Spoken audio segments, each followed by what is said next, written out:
ABP news के exit poll में NDA को भारी बहुमत मिलता दिखाई दे रहा है, लेकिन अच्छी खबर यह है कि एनडीए के लिए दक्षिण राज्यों से एक अच्छी खबर या अच्छा आंकड़ा कह सकते हैं आयुषी। बिल्कुल, क्योंकि इस बार देखिए दक्षिण राज्यों में बीजेपी बेहतरीन प्रदर्शन करती हुई नजर आ रही है।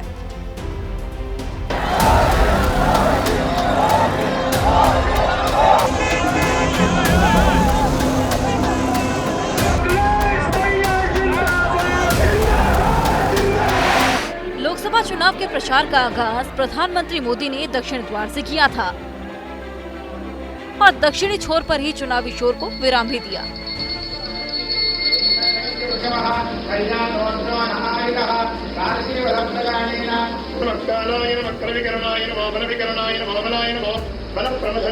और यही वजह है कि 2019 की तुलना में 2024 में बीजेपी दक्षिण राज्यों में बेहतर प्रदर्शन करती दिख रही है।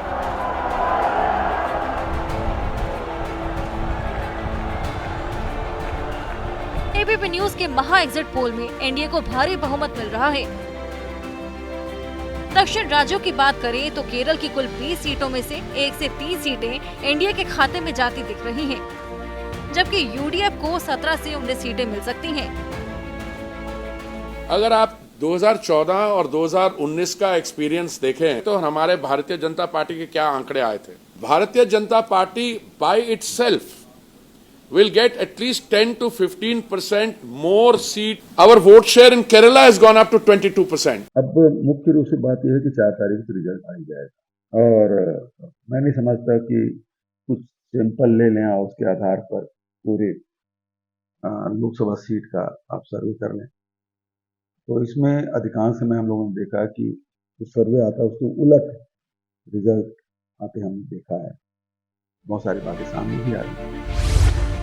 वहीं कर्नाटक और आंध्र प्रदेश में भी बीजेपी शानदार प्रदर्शन करती दिख रही है। कर्नाटक की कुल 28 सीट में से एनडीए को 23 से 25 सीट मिल सकती हैं, तो वहीं इंडिया गठबंधन के खाते में 3 से 5 सीट जाती हुई दिख रही हैं। The performance and popularity of Narendra Modi ji has led to a third time victory. We were 25, we might get around 23. So 2 seats are on the borderline. I'm sure that they'll come back, but they're on the borderline because of the local anti-incumbency which they have. But for that, we have performed very well when compared to the last assembly elections. Tamil Nadu की 39 seat में से BJP को 2 seat मिल सकती हैं, जबकि India गठबंधन के खाते में 39 सीट जा सकती हैं। लेकिन तेलंगाना में एनडीए और इंडिया के बीच कांटे की टक्कर है। दोनों ही के पास बराबर का आंकड़ा छूने का अनुमान है। वहीं आंध्र प्रदेश में इंडिया को बड़ा झटका लगता दिख रहा है। आंध्र प्रदेश की 25 सीटों में एनडीए के खाते में 21 से 25 सीटें आती ही दिख रही हैं, जबकि एग्जिट पोल में आंध्र प्रदेश में इंडिया गठबंधन के हाथ खाली रह सकते हैं। एबीपी न्यूज के एग्जिट पोल में दक्षिण में बीजेपी की एंट्री होती दिख रही है। केरल और तमिलनाडु में न सिर्फ खाता खुलेगा, बल्कि कई सीटों पर एनडीए के प्रत्याशी टक्कर भी दे रहे हैं। जैसे ही घड़ी का काटा दोपहर 2:30 पे आए, बबीता जी का दिल सास बहू साजिश के लिए मचल जाए।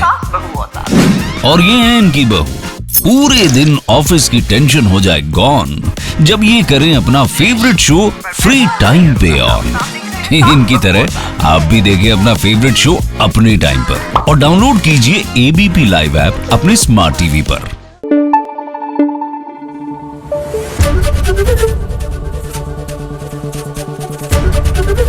एबीपी न्यूज आपको रखे आगे।